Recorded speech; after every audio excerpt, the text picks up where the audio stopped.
don't need people to say the F word and stuff for me to be entertained, but I've always found it very odd that if someone's completely startled, they don't say the thing that people most often say. They can go, Jesus! And you can't do that on broadcast TV. Jesus wept! Stop saying Jesus wept. The runtime is a little more flexible. I'm in the edit bay and I go, how long does it have to be? They go, it's the internet. As actors, we love all the, I mean, if we can shoot the size of the script that it is, because often the scripts would come and then you'd have to, it would be like cutting out a child. What about guest stars? Who have been some of your favorite guest stars in the past? If John Oliver counts as a guest star, I mean, I think by far he is the favorite because we just adore him and wish he was a regular. Yeah, I wish his show had failed on HBO so he could come back here. John Goodman was an incredible experience just because I don't think I said 2 words to the guy.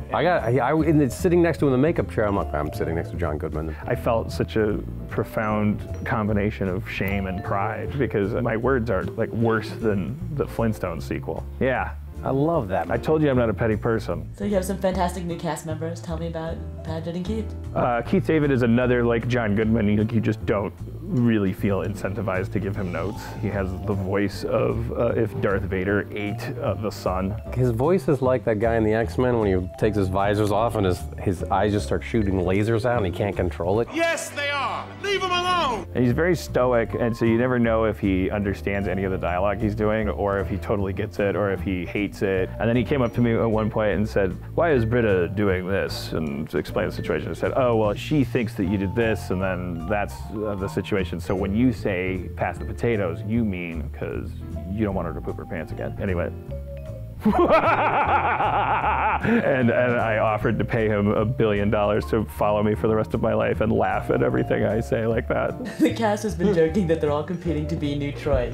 So who do you think's gonna win that competition? Chang is the new Troy. In an ensemble comedy, you kind of need the guy who misinterprets very basic things. His character is literally mentally ill. Ken is one of a kind. Are any of you white people noticing what's happening to this group?